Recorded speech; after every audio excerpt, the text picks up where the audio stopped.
Hello ladies and gentlemen, it's Fact Sheet Friday once again, and I'm actually going to cover last week's fact sheets as well, because I completely forgot to. Well, I didn't forget to. By the time I got around to waking up and everything, it was too late to do them. So I'm going to do them all in one big blast today. So last week's fact sheets, I'm going to cover kind of quickly. I'm going to gloss over them, because I'm sure you've watched other videos. So you got the quad track, the pace setter trailer, and I'm presuming this is the picture for this was on the American map. Quad track has a new model. It's not the I don't know if it's the newest model of the quad track, but it is a new model for FS19. Looking a bit more American. The pace setter, big American grain trailer, very nice. And the quad track is pulling the Vaderstad Seahawk with the Seahawk 980 air cart. Now this was the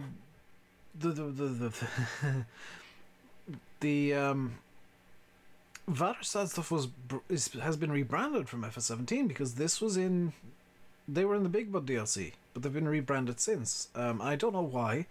Presumably Vaderstad bought out the company that made the Seahawk, and that's why. Obviously, you might notice I'm not going through the prices or anything. They're going to be on screen for these ones. I'll cover them in kind of this week's fact sheets. These are last week's, so I'm just going through them pretty quickly. And this is my favourite fact sheet, honestly. The Grim Tron 470 Terror Track. It's a potato harvester that actually I might use. I've never really liked the potato harvesters in Farm Sim because they've either been too big or too small. This one I might use. Looks like it's a nice kind of middle groundy size. Apart from the price, good lord.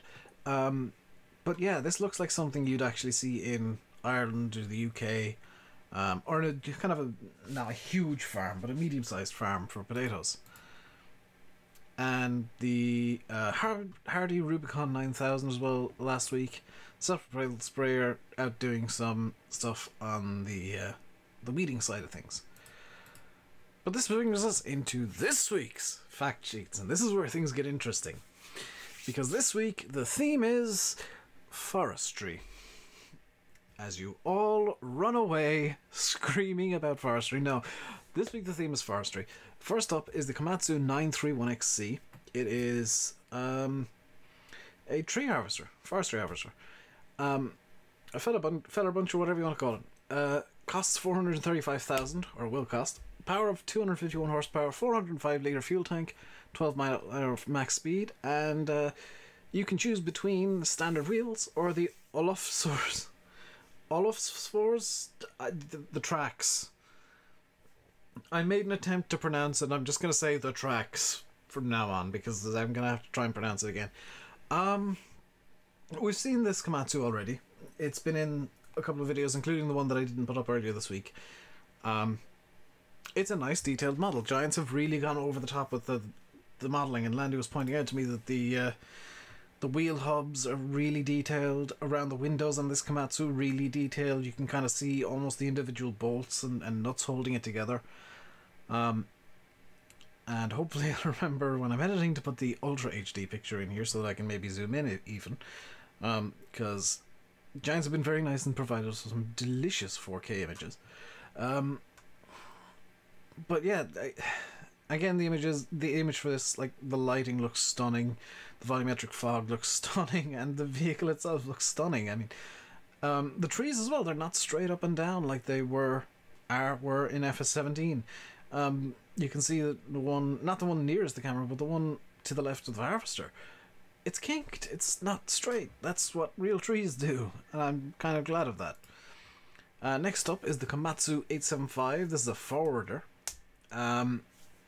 Costs 216,000, 251 horsepower, 160 litre fuel tank. I almost added an extra litre by mistake.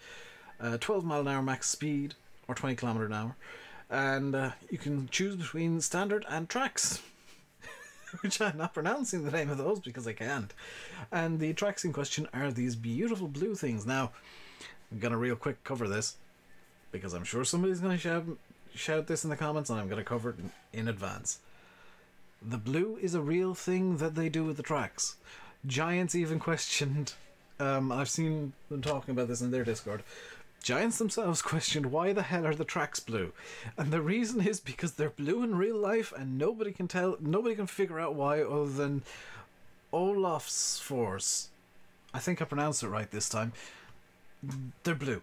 Just deal with it. They're not grey, they're not black, they're not silver, they're not hot pink, they're not green, they're blue. Deal with it. And again, some wonderful detail on the tracks. I'm particularly liking the way that it wraps around the wheel, number one, which makes sense. But number two, the way that the little studs that kind of grip a bit more on the sides, they kind of seem to be flopping about in the middle. And it's not just a straight line either side. There does seem to be some basic physics going on there. I wouldn't say it's going to be very advanced physics, because that takes a lot of memory, and that is an optimizational problem. And again, the insane detail around the wheel hubs, they look beautiful. Andy's been pointing this out, so I'm going to do it too. And what else is noteworthy? The claw. That looks beautiful with the light shining off it. And, as well, in this Ultra HD image, we actually get a hint of what map it is, because you can see off in the distance a church. I recognise that church. This is the European map. This is the... yeah, this is the European map, so we get a look at the forest in the European map. It is really nice. Different types of trees. You can see you got your...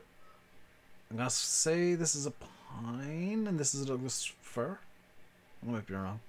Or spruce. I don't know, but there's two different types of trees here. Minimum. And you can see that it looks like you might be able to load a bit more wood into the Forwarder 19, depending on how the claw physics work. I don't know if that's going to be... I hope it's going to be improved. But I don't know. Next up is the MAN TGX 26640. This is something brand new and delicious. It's a timber truck. And this is really one of the more interesting bits. Again, wheel hubs look amazing. It'll cost 180 grand. 640 horses, 490 litre fuel tank, and top speed of 80 k's. I'm going to stop reading the miles an hour because they make no sense. I don't understand miles an hour anymore. And you can just change the colour. It's equipped with a Beffa timber bunk construction and a Palfinger Epsilon Q17Z. The Palfinger is presumably this at the back, the crane, and the timber construction is presumably what's made by Beffa, or Bifa, or Buffet. I don't know how to pronounce that. But going to the Ultra HD, you can see there's a lot of detail going on in very, very little space here.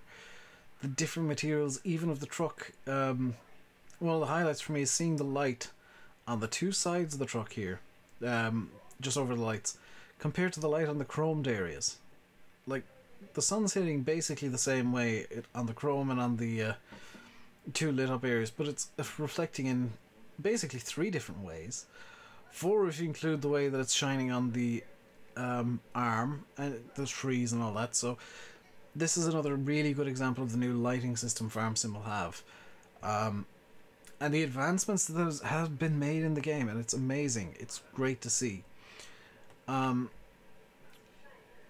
Of note, and a question that I have is, this might be just one solid construction for the truck and the timber construction on the back and the arm, the loading arm. It could also be that it's a hook lift. It's very difficult to know which it is.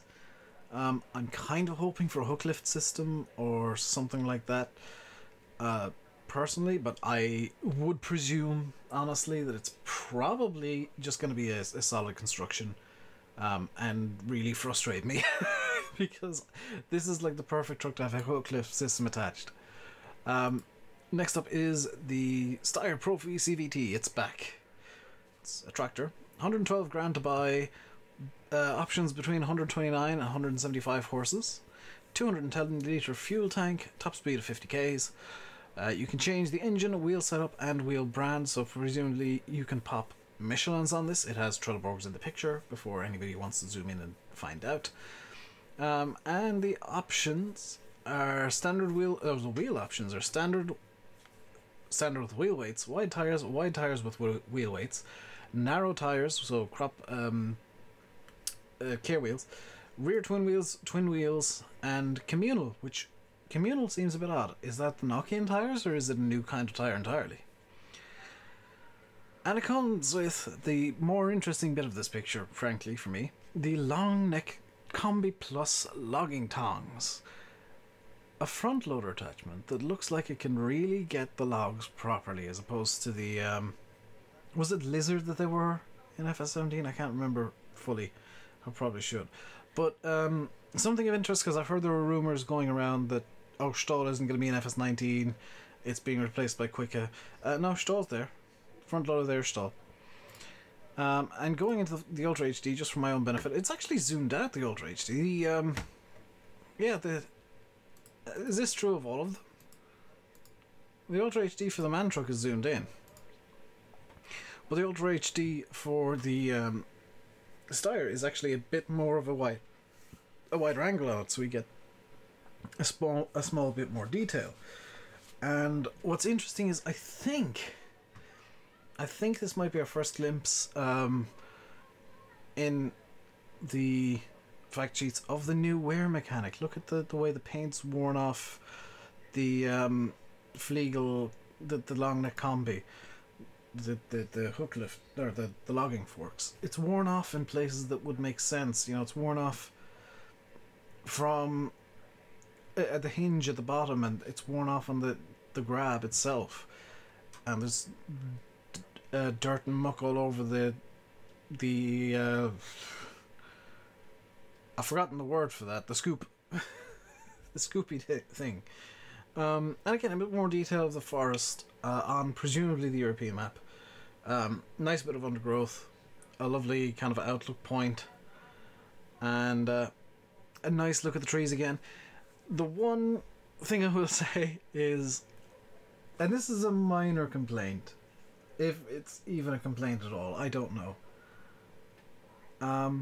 We've only seen so far the Trelleborg tyres in these fact sheets.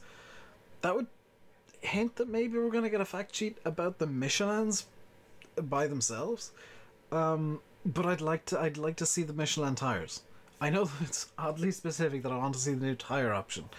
But different tyre manufacturers make tyres differently, so I'd like to see what the Michelin tyres look like, because if all the tractors are going to have the options of Michelins and Trelleborgs, I'm going to choose which one I think is prettiest.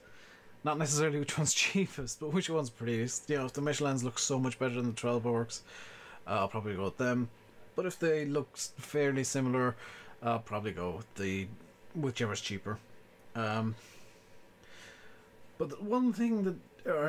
I say one thing. Another thing that I'm just going to come back to real quick is, again, the lighting. You can see that the light isn't just pinging off everything, you know.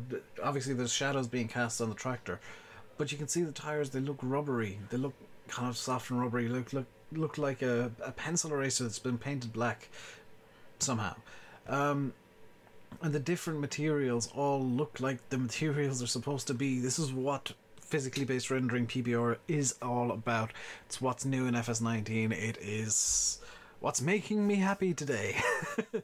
I love this new lighting system. Giants have gone above and beyond, and I think that's it for the fact sheets. Yeah, so I had to double check because I couldn't remember how many there were. So that's going to do it for this video. I hope you enjoyed. Leave your thoughts on the fact sheets below. What's your favourite piece of equipment here today? Mine, honestly, is probably the man truck. Would be my favourite because I just love trucks. The most interesting for me, though, is the Fliegel Long Neck Combi Plus, the new logging tongs. That, by the way, will cost €3,500. I don't think I said that originally. That's the most interesting because it looks like there's some hydraulic actuators there, and maybe that you can extend it out. Maybe not actually looking at the length of the hydraulic lines, it just looks like there's some reinforcement going on there. But it's very interesting. Very interesting indeed. I'm probably gonna do some forestry in 19 to try this thing out. Try out the long neck, because it looks fun. But I'll be back a couple hours with a stream. And in terms of fact sheets, I'll be back next week.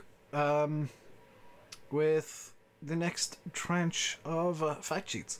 So until then, stay safe and goodbye.